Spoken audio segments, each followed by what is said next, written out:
I'm Nick, and in this video we'll be talking about why you get a yeast infection after your period.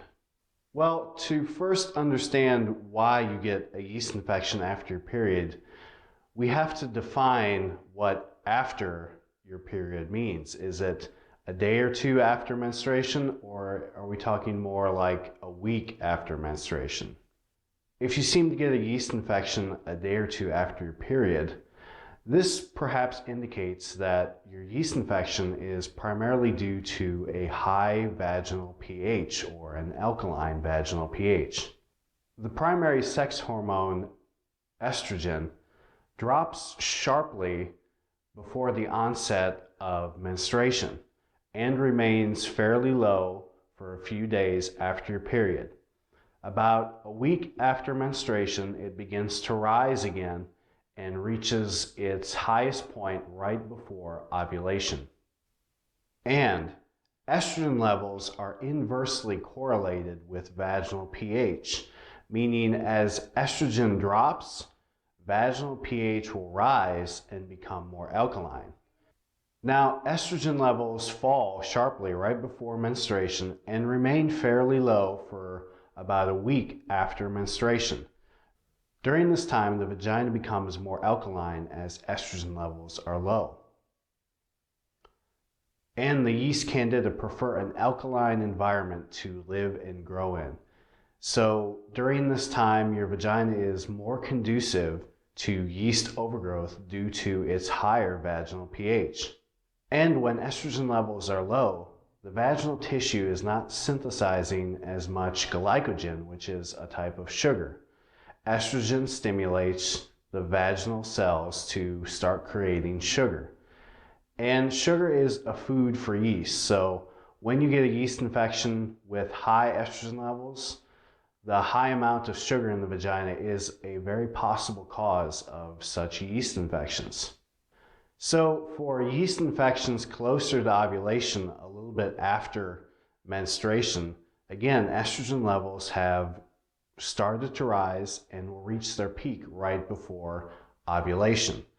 Thus, if you get a yeast infection at this time, chances are you could have a yeast infection related to the amount of sugar in your vagina.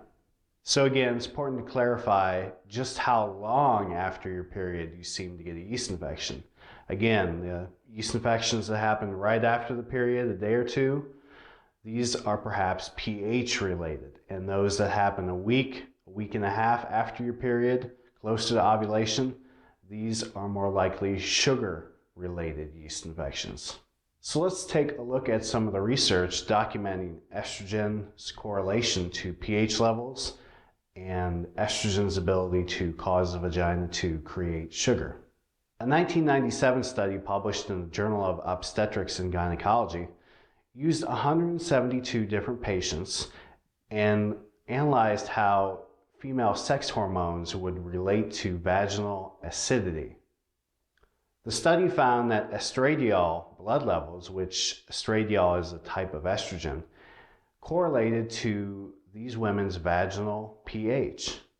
As estrogen levels rose, vaginal pH dropped and became more acidic. As estrogen levels declined, vaginal pH raised and became more alkaline. The study also noted that lactobacilli bacteria play an important role in secreting lactic acid and acidifying a woman's vagina. Regarding estrogen's ability to cause the vagina to start creating sugar, a 1964 study published in the journal Endocrinology looked at this physiological process.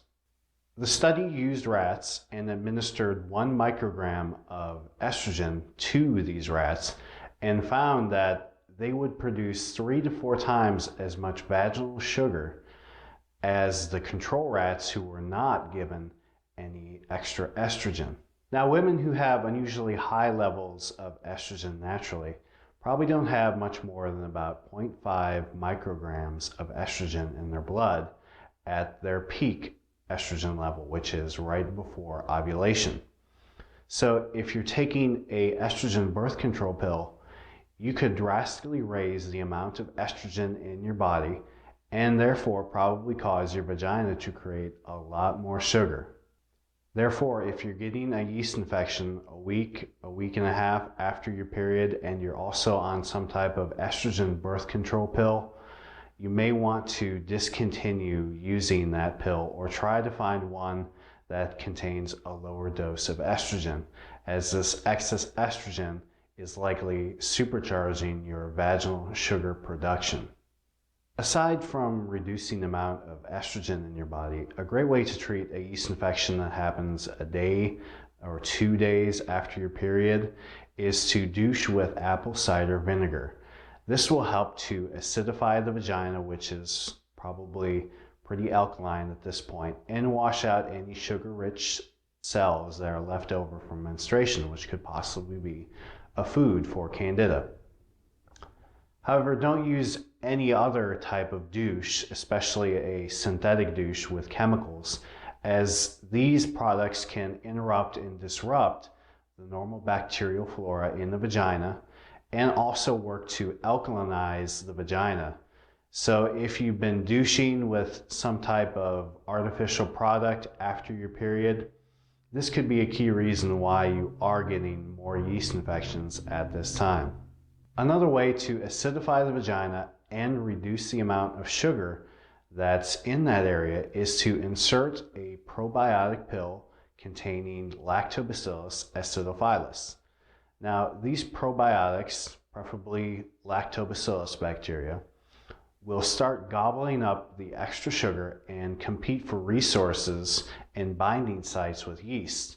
Also, some of them will start secreting lactic acid, which will keep your vagina naturally acidic. So these bacteria will help fight off yeast infections by stopping their initial overgrowth before it even happens.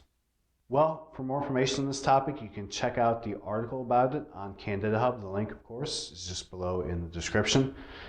And while you're there, you can find out about a plethora of natural remedies and treatments to get rid of a yeast infection.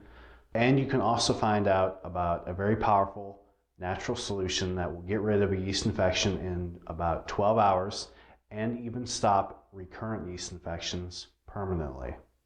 Okay, hey, thank you so much for watching. I hope this video helped answer some of your questions. I'll see you later.